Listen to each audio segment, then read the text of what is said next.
Hello, I'm Torri Maurer, and this is my Understanding Diversity Project presentation. So, a little bit about my cultural autobiography is I identify as she, her, hers, and I am white and Hispanic.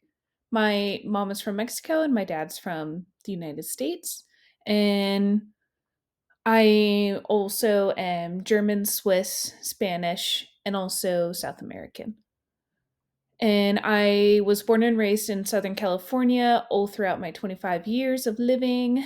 And I have recently been diagnosed with ADHD and went a very long time without being diagnosed with that until I turned 21. And that also influenced my language speaking. So I primarily only spoke English, even though my mom is from Mexico. And the reasoning behind that is I had troubles learning even the English language. I also grew up in middle class, and I also identify as a queer woman. And I grew up going to Catholic church, but I currently am agnostic. And the future career that I want to get into is in outdoor education, mainly being a manager or the main instructor for an outdoor educational program. And the project proposal that I have found the most interesting for me to do is for physical disabilities and also PTSD. And the reason why I wanted to do this for my project is to find out like how to overcome such challenges in creative ways, such as I did, and through outdoor activities. And the leader that I chose to kind of take inspiration for talking about this topic is Tommy Caldwell. Tommy Caldwell is a very talented climber. He's done multiple expeditions and also wrote a book and has a movie out. And I'll be highlighting his book actually in the next slide. And the book is titled The Push, A Climber's Search for the Path, written by Tommy Caldwell. Now, this book came out in 2018, shortly after he climbed the Dawn Wall, and I'll be explaining that in a little bit. For intersectionality, there really wasn't a whole lot of intersectionality, but I can also find in his writing in the book that his life experience can be very relatable to others. And Tommy Caldwell, like I said earlier, he's an adventure climber and an advocate for outdoor conservation and also climate access conservation. And his life story about overcoming trauma, heartbreak, and physical disability to achieve a seemingly unreachable goal. And that unreachable goal for him at the time of this book was climbing the Dawn Wall, which is the hardest big wall climb, and it is located in El Capitan in Yosemite National Park in California. But also in the book, he highlighted way before the Dawn Wall project ever even crossed his mind was that he was in a hostage situation with him and four other climbers in a climbing group in Kyrgyzstan, and they were taken in by Kyrgyzstanian rebels and held hostage for multiple weeks. And the way that they got out of that situation was that Tommy Caldwell himself was walking along a very narrow and steep cliff with the group and also that one rebel. And he decided to, in order to survive, to do the unimaginable and push the guy off the edge. And ever since that day, he has dealt with this trauma like, oh my gosh, I really did that. So he also was later on in his climbing career working on the project for the Dawn Wall. A project is basically like trying to figure out the climb. And during this peak performance of him and his project on the Dawn Wall, he was on a table saw and didn't have the safety on. And while he was cutting a piece of 2x4, he cut off his left ring finger.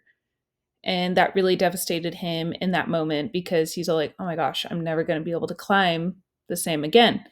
But with this challenge, he went through a lot of recovery and rehab and found out like, hey, I can grip this rock a little bit different than what I used to do and be just as effective as I was with my ring finger.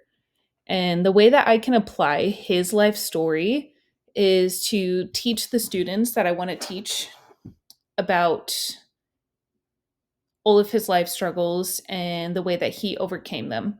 And I found it super inspiring, and I believe that my future students will also find this inspiring as well.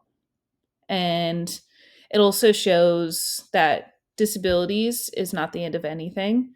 The reassurance that I can give my future students can help them achieve greatness in their goals. Now, the next article that I want to talk about is the patterns of seated activity in sensory gardens among children educated in special schools. And this was written by Hazrina Hussain. And the intersectionality that I found is that in those sort of special schools, there is a wide range of students with multiple different kinds of disabilities, such as physical and developmental. And Hazrina Hossain, she's faculty in Built Environment and Department of Architecture in University of Malaya, Malaysia. And she also did many studies across specialty schools, not just on this article, but many other focuses. And what I annotated from this article was that natural resources really help students, especially when they're nonverbal and cannot speak their true feelings. They can use natural resources to help them calm their minds, calm their sensories, and find more creative ways to tell teachers about what they're going through. And I can apply this findings in the same exact way. I could find ways to stimulate my students if they feel like they're very overwhelmed or if they're nonverbal. And also with the physically disabled, like any child with a visual impairment, they get sensory overload from not having one sense. So by giving them those resources in sensory gardens, it can help them calm their minds, calm their senses and their touch and smell and hearing, and can calm them before they move on to the learning material that we want to do. And even with the sensory gardens, while they're trying to calm themselves down, we could even teach them, like, oh, hey, like this flower right here, for example, is a snapdragon. And when you pinch the snapdragon, it opens and closes its mouth. So by kind of implementing learning with these calming sensories that a sensory gardening offers, I could definitely use this for my future career. And the next resource that I wanted to highlight more on was the conceptual understanding of geological concepts by students with visual impairments. And this is kind of related a little bit to the last one, but in a more broad sense rather than just in sensory gardens. And like I said earlier, with these sort of like tactical outdoor activities, it can be beneficial for the visually impaired, like with Braille, or it could also be applicable to others who are nonverbal or who get overwhelmed very easily. Now, all the authors of this article are either from Ohio State University or Columbus City Schools and their faculty in those higher education schools, especially in special education. And This article describes and understands what visually impaired students take away from natural concepts through sensory adaptation. And as you can see on the bottom left, there is a little sign that has Braille and is very tactical. It's not too small, not too big for people who are visually impaired or who use Braille to read things. They're easily able to run their finger across and read what the sign says.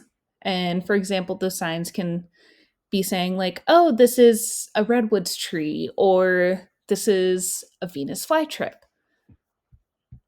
Kind of those signs that you would see at like the zoo or something. And they also have very clear handwriting, or not handwriting, they have very clear text in explaining what they're looking at, and also kind of like little fun facts about the plants and nature that's around them. And in the picture in the top left, you can kind of see a hand railing that's made out of rope and 2x4 posts. And you wouldn't think much about it if you were not visually impaired or have mobility issues. You just think about, like, oh, this is just like the side of the trail that you shouldn't be going across because it's a sensitive habitat. And although that can be the circumstance, it also serves a different purpose as well. So, those who have mobility issues or who are visually impaired and cannot see the path or cannot walk the path without holding on something, that gives them a tactical cue saying, hey, this is where the trail is going, instead of relying on someone else who is with them and telling them, like, hey, you're off the trail. Um, by having these more adaptable constructions on trails, it can really help people feel more independent in going out on nature walks if they'd like to. And I would apply this to my future place of work. So I want to be working in an outdoor environment, and I could even create ways to make trails more accessible by keeping them nice and wide, or even simply putting in that rope and 2x4 post walkway for my students to use.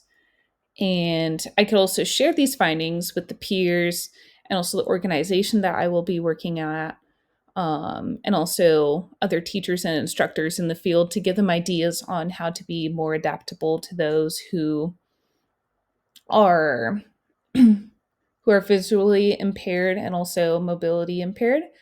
And by designing this, it could be helpful for anybody. So universal design is a really big uh, topic of conversation in outdoor activities right now, because you would think like trails, they're not very accessible, but there are more and more trails becoming more accessible every single day in the United States.